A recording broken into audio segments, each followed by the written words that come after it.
Bonjour, bonjour, bienvenue sur le plateau de Bâti-Journal TV. Nous sommes à Paris, Grand Palais éphémère, et c'est pour le Forum Bois Construction 2021. Ce matin, nous allons parler bienveillance, tiens, on va dire ça comme ça, avec mes trois invités. Bonjour.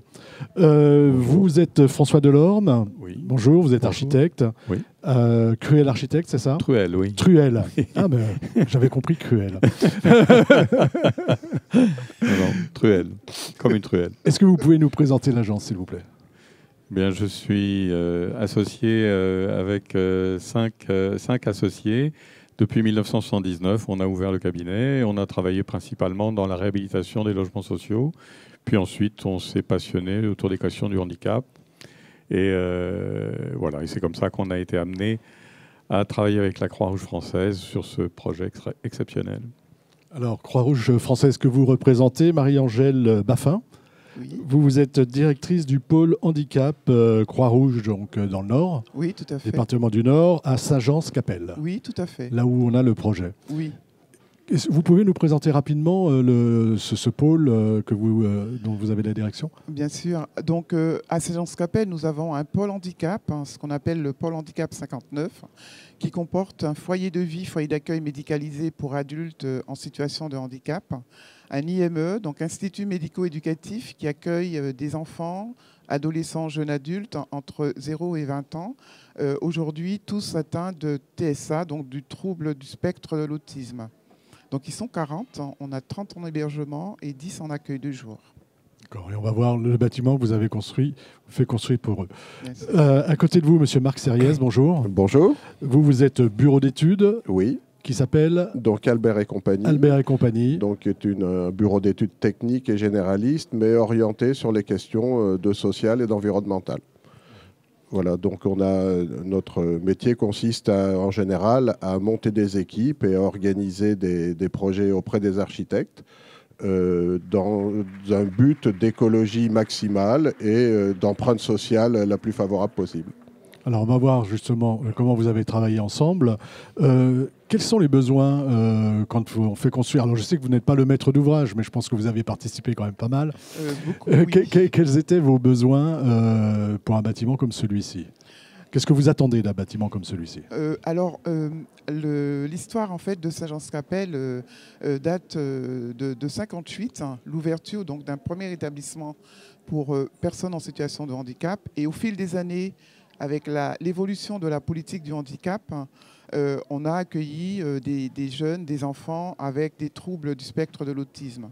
Et donc, jusque, on va dire, 2016, un peu avant même, 2012, nous avons constaté que les bâtiments n'étaient plus adaptés pour accueillir donc, ce profil de personnes. Et donc, nous avons commencé justement à travailler avec le bureau de François sur la reconstruction, en fait, la réhabilitation de l'IME, de l'Institut médico-éducatif. Et au fil des années où on travaillait ensemble, on s'est rendu compte que finalement, réhabiliter le bâtiment, ça ne convenait pas du tout avec les caractéristiques des personnes avec autisme, avec le profil des enfants, les besoins surtout. Et donc on est parti sur l'étude pour une reconstruction. Reconstruction. Et est-ce que tout de suite le bois est venu? Est-ce que tout de suite vous avez voulu construire en bois? Et on verra que vous construisez en bois dans la forêt. Alors, on tient beaucoup à notre forêt. On a un environnement magnifique avec une flore, une faune vraiment exceptionnelle. On a de la chance de travailler dans ce cadre, dans ce contexte. Mais pas forcément, puisque nous ne sommes pas... enfin, moi, personnellement, j'adore le bois, j'aime beaucoup le bois, mais construire un bâtiment, tout de suite, on pense on construit des locaux. Et donc, c'est François qui a apporté l'idée du bois avec ses associés, avec Marc, et aussi en racontant un peu l'historique des bâtiments, de l'établissement, de l'accompagnement aussi spécifique de ces personnes. Et tout naturellement, je pense, le bois est rentré dans nos discussions, nos réflexions pour apporter diverses choses à ces personnes. Alors justement, qu'est-ce que vous pensez que ça apporte avec le recul que vous avez aujourd'hui? Et puis ensuite, on parlera du bâtiment lui-même. Alors, au départ, c'est vrai que quand l'autorisation a été demandée pour construire et pour couper des arbres, c'est vrai qu'avec François, on s'est posé la question, ça nous faisait vraiment mal au cœur que ces arbres soient coupés et comme ça, en fait. Ça paraissait gratuit. Et du coup, tous les jours, on menait une réflexion pour savoir, même je dirais presque, l'écorce d'un arbre, qu'est-ce qu'on pourrait faire avec. Et donc, l'idée, aujourd'hui, dans l'établissement, on a des murs au niveau des unités de vie, où on a les troncs des arbres qui ont été conservés pour servir entre guillemets, de tableau sensoriel aux personnes qui sont accueillies, c'est-à-dire le bois brut, en fait, le tronc des sapins bruts, ils peuvent toucher, même s'il y a des petites écailles. Enfin, c'est vraiment quelque chose qui a un apport sensoriel pour les personnes accueillies. Et aussi, dans l'accompagnement de tous les jours, au niveau des alcôves, on va peut-être en parler tout à l'heure, il y a des alcôves et les alcôves sont brutes également et dégagent une sensation, une odeur. Les enfants peuvent être debout, couchés, assis, avec des trous par-ci. Enfin, c'est vraiment aménagé et en fait, chaque instant... c'est quelque chose qui lui permet de se sentir, de sentir le bois et d'exister tout simplement. D'accord, merci. Et puis on va voir justement comment vous avez traduit ça donc, au plan architectural. Quand vous arrivez, vous avez un bois, une forêt. Et donc comment vous intégrez le bâtiment et comment vous réfléchissez à ce bâtiment? Donc tout de suite... J'avais déjà prévenu tout le monde que la première démarche que je ferais, c'est d'aller voir monsieur le maire pour lui demander si j'avais bien le droit de couper cette vingtaine d'arbres pour pouvoir implanter le bâtiment. Et donc, on est sur une parcelle importante avec une sapinière, c'est ça? Ça s'appelle la sapinière. Voilà. Et donc, c'est une parcelle très importante avec une très grande dimension qui posait beaucoup de problèmes dans le fonctionnement antérieur, puisque une des très grandes questions qu'avaient les accompagnants des enfants, c'était de passer leur temps à accompagner des groupes de 2 ou 3 enfants à travers tout le site, puisque le site était très largement ouvert et très éparpillé. Et donc, c'était une très grande contrainte d'avoir à accompagner les enfants. C'est-à-dire, au lieu de les encadrer, de travailler avec eux, on passait son temps simplement à les accompagner. Donc, assez vite, on s'est rendu compte qu'il fallait clore le lieu, désigner un endroit, un espace clos dans lequel il y aurait la plus grande liberté. Et puis, j'ai vécu un moment incroyable avec un gamin coincé dans un escalier. Je visitais le bâtiment, j'étais avec Marie-Angèle et on était à l'étage. Et dans l'escalier, un enfant avec son accompagnant ne bougeait, était comme une pierre paralysée au milieu de l'escalier. Il empêchait tout le monde de passer et il était bloqué dans l'escalier. Et ça durait. Et l'accompagnant lui disait « Il y a des gens derrière toi, s'il te plaît, descends ». Et il ne bougeait pas. Et ce jour-là, j'ai compris que le bâtiment devait être à plat et que faire un escalier ou de mettre 3 marches, c'était impossible. C'était déjà trop compliqué. C'était trop compliqué. Donc, on a fait un bâtiment, enfin, pas un bâtiment, l'ensemble du site que nous avons adapté aux enfants, que nous avons clos, dont j'ai parlé de cette clôture. Cette clôture désigne un lieu qui est entièrement à plat, sans une seule marche, à cause de cette anecdote si forte. Peut-être un mot sur le rapport que nous avons eu avec Marie-Angèle. Si Marie-Angèle a fait l'effort de venir de son Grand Nord aujourd'hui, c'est parce que c'était très important aux yeux de Marc et aux miens qu'elle soit présente, parce que c'est la qualité de nos relations à nous trois qui a fait une grande part de la qualité de ce projet. Et peut-être ce que je voudrais souligner, c'est la capacité de Marie-Angèle à mettre le curseur de la sécurité à sa juste place. Par exemple, sur les alcôves dont elle parlait tout à l'heure, donc on a inventé, je crois, 14 petites cabanes de 1,60 m au carré, entièrement en bois, non vernis. Je précise ça parce que ça a été l'objet d'un débat, mais c'était...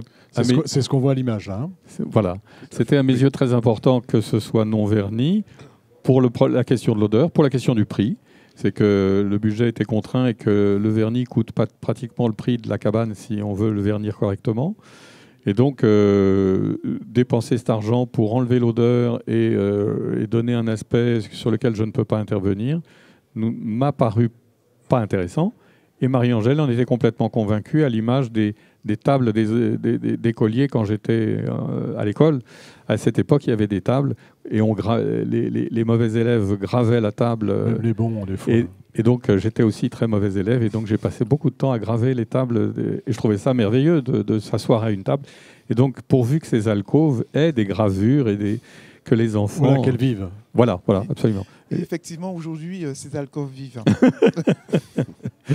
Voilà. Et donc Marie-Angèle... Donc, certaines alcôves, le gamin est caché au sens très fort. C'est-à-dire, on ne peut pas le voir. Et beaucoup de gens autour du projet disaient à Marie-Angèle, mais il faut qu'on voit leurs pieds. Et Marie-Angèle criait, il disait, mais non, bien sûr que non, ils peuvent se cacher, ils peuvent grimper à 2 mètres de haut, ils peuvent, etc. Voilà, ils peuvent se coincer dans des endroits exigus, très exigus de ces cabanes, et coincer leur propre corps, parce qu'ils le souhaitent, parce qu'ils le veulent. Et donc, toutes ces questions, Marie-Angèle y répondait favorablement, et à l'inverse, parfois, elle nous disait non, cet aspect acoustique, le fait que ça fasse du bruit, ou le fait que elle attirait notre attention sur le fait que ça représentait un vrai danger aux enfants, et que il fallait nous arrêter. Pour faire un bâtiment comme ça, il faut avoir une vraie connaissance du public qu'on va accueillir. Ah oui. Tout à fait. Et c'est vrai que moi, ce que j'ai admiré dans ce projet avec François dans un premier temps, puis avec Marc, c'est que quand je décrivais, enfin, quand on racontait, c'était comme si on racontait une histoire. Et François mettait avec le bois, en fait, l'histoire des alcôves, c'est un peu quand je parlais des caractéristiques de l'autisme, et puis on le traduisait, en fait. On traduisait que ces enfants ont besoin de se retirer. Parfois, ils se mettent la tête en bas, mais nous, on ne comprend pas pourquoi, mais lui, il se sent bien. Donc, d'où ces alcôves voilà, différentes, voilà. Avec chacune un nom. C'est ça. Et donc, c'était très, très intéressant. De travailler sur ce sujet-là. Oui. On va parler un peu technique. Oh, on peut parler technique, on peut parler de ce qu'on veut. Comment, justement, on s'inscrit dans un projet comme ça lorsqu'on est un bureau d'études ? D'abord, on s'inscrit dans le respect et la passion, parce que il n'était pas question de ne pas être à la hauteur. C'était le projet trop beau. Donc, avec François, j'ai visité le bâtiment existant. Et moi aussi, j'ai croisé quelques enfants et j'étais tout simplement ébloui. Je l'ai dit à Marie-Angèle, ça peut paraître bizarre, mais je me sentais chez moi dans son établissement qui accueillait tout un tas d'autistes. Et je m'y sentais très bien déjà, alors que pour autant, c'est vrai que le bâtiment précédent était vraiment très mal pratique. Donc, moi, ce qui a guidé mon accompagnement technique, c'était vraiment l'idée du respect, de la sensibilité. Et ça s'est traduit à tous les niveaux. J'ai compris très vite que Marie-Angèle et François ne feraient aucune concession, qu'ils voulaient tout et tout au mieux.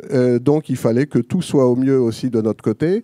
Et donc, par exemple, en quoi le bois s'est imposé, ce qu'il faut quand même dire, ce que n'a pas dit François, c'est que le bâtiment est non seulement pénètre un peu dans une forêt, il est à cheval entre une clairière et une forêt, mais aussi dans un bâtiment très en pente, sur un terrain très en pente. Où on n'a pas d'escalier, hein, on ne passe pas d'un bâtiment à l'autre. Et donc, la première contrainte, c'était de faire du plat dans un bâtiment en pente.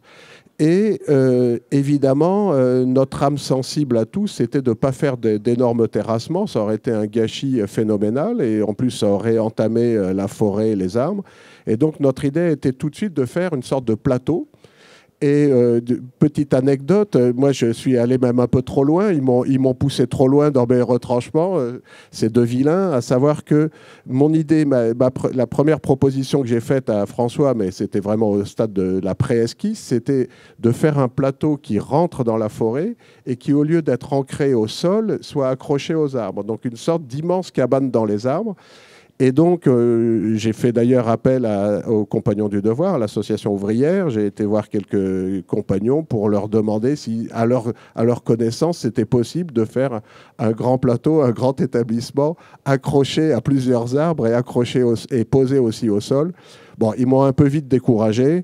On a compris qu'on allait d'abord faire beaucoup de mal aux arbres pour un bâtiment qui aurait risqué d'être un peu chancelant au bout de quelques années. Donc, on est revenu à une solution plus traditionnelle, donc de bâtiments ancrés dans le sol, sous forme de pieux.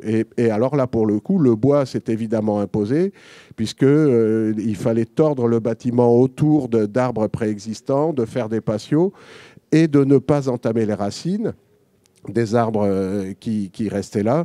Donc le bois s'est vraiment imposé comme le seul matériau qui était suffisamment respectueux et avec un chantier qui pouvait être respectueux de son environnement. On est en ossature bois.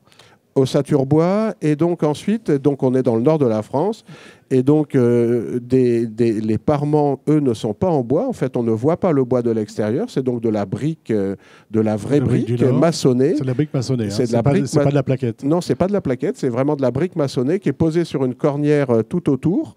Et donc, c'est une association de briques maçonnées extérieures posées devant des façades à ossature bois.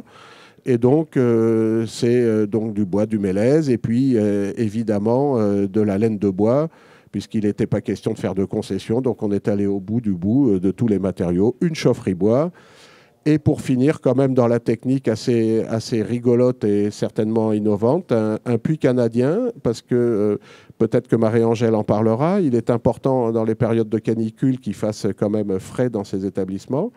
Et donc, on a inscrit un puits canadien dans le bâtiment. Et là aussi, pour ne pas empiéter dans la forêt davantage, le puits canadien était exclusivement inscrit sous le bâtiment, et donc passe entre les pieux de fondation. Donc, on a les pieux qui respectent les racines et le puits qui respecte les pieux.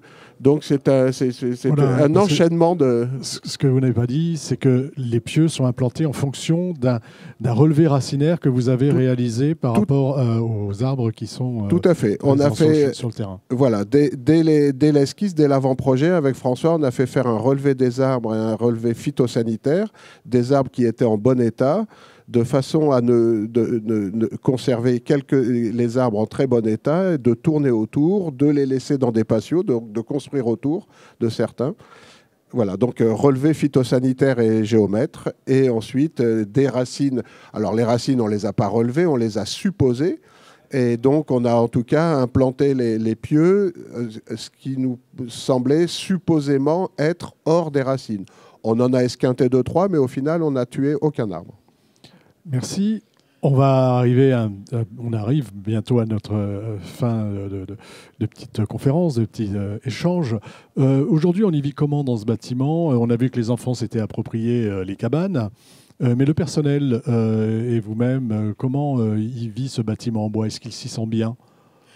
Très bien, mais je voulais juste compléter un petit peu ce que disait Marc sur le puits canadien, puisque effectivement l'établissement on a inauguré les nouveaux bâtiments en 2019, et donc en mai 2019, et nous avons vécu le premier été en 2019. Canicule, donc. Oui, et donc on a vraiment pu vérifier cette histoire de degrés en moins à l'intérieur sans ventilateur et sans climatisation. Sans climatisation. Effectivement, on sait que dans l'autisme, parfois, c'est compliqué. Quand les enfants ont des habitudes de vie, c'est très difficile de changer ces habitudes de vie parfois. Et je vous dirais même enlever un pull en été, faire la transition entre les deux saisons, c'est pas toujours évident. Il faut un certain temps. Et donc des enfants qui refusaient d'enlever le pull, qui allaient chercher dans leur armoire un pull parfois le matin en juillet, on a vérifié que le puits canadien, on avait 23 degrés, donc pratiquement 7 degrés en moins entre la température de l'extérieur avec l'intérieur. Et effectivement, ça nous a bien, ça a bien aidé un certain au niveau du bien-être. D'accord. Juste une question, le puits canadien, il est relié à une centrale d'air oui, comment ça se passe? C'est vraiment la formulation la plus simple, c'est-à-dire le puits canadien arrive à l'entrée d'une centrale de traitement d'air sans climatisation du tout et qui souffle ensuite de l'air frais à l'intérieur. Et nous avons travaillé beaucoup sur la question des clapets automatisés liés au SSI parce qu'on voulait les limiter en nombre à cause de la gestion très complexe de ces clapets. Et donc, on a 2 centrales de traitement d'air et 2 tuyaux du puits canadien, un tuyau par bâtiment pour limiter le nombre de clapets. Et donc, on a en tout 4 clapets sur l'ensemble de ce bâtiment, 4 clapets autocommandés, ce qui est rare d'avoir aussi peu de clapets. Aussi peu de clapets. Une petite conclusion. Oui, alors pour répondre à votre question, effectivement, c'est un très bel outil de travail, vraiment. Ça répond vraiment aux besoins des personnes accueillies, donc des personnes avec autisme. Les salariés qui sortent d'un bâtiment, de bâtiments créés en 1920, puisque c'était des anciens bâtiments qui sont passés par la guerre, etc. Ils retrouvent un confort de travail et un bien-être au travail aussi, puisqu'on a quand même beaucoup de troubles du comportement. Et certains outils, comme les alcôves, répondent vraiment aux besoins des enfants, des jeunes et aux attentes des familles également. Dans les chambres, on a le bois aussi apparent ? Oui, on a tout le mobilier des chambres est en bois. Sur cette question, et ce sera ma dernière question, vous m'en voudrez pas, mais je sais que vous allez bientôt aller reparler de ce bâtiment. Sur cette question du bois vraiment qu'on peut toucher, qu'on peut voir, est-ce qu'on se sent vraiment mieux dans un bâtiment en bois ? Est-ce que des fois, c'est pas un peu, peut-être trop ? Alors, donc le bois, on a choisi l'endroit où quand on est dans le bâtiment, tout à l'heure vous disiez le bois très présent à l'intérieur du bâtiment, il est peu présent. Il est très présent dans les alcôves. Dans les chambres, il est très présent sur le lit puisqu'on a dessiné un lit qui a été fait entièrement en bois et donc il est très présent par le lit. Mais quand on rentre dans la chambre, on ne rentre pas dans une chambre en bois, pas du tout. Et donc tout à l'heure, Marc a parlé de la brique à l'intérieur, il y a eu du placo partout. Donc non, la présence du bois est choisie. Il y a les murs en bois dont Marie-Angèle a parlé. Donc on a choisi les endroits où on les met. Et c'est comme ça qu'il me semble on peut répondre justement à votre question. On n'est pas dans un univers entièrement en bois, pas du tout. D'accord. On a le bois au bon endroit. Peut-être, oui. Ce sera le mot de la fin. Je suis désolé, c'est fini. Merci beaucoup. Merci d'être venu sur le plateau de Bâti-Journal, donc pour nous parler de ce bâtiment qui est à Saint-Jean-Capelle. Merci. Une émission à retrouver sur Bâti-Journal TV, sur le site de nos partenaires Forum Bois Construction et France Bois Forêt. Merci à vous. Merci.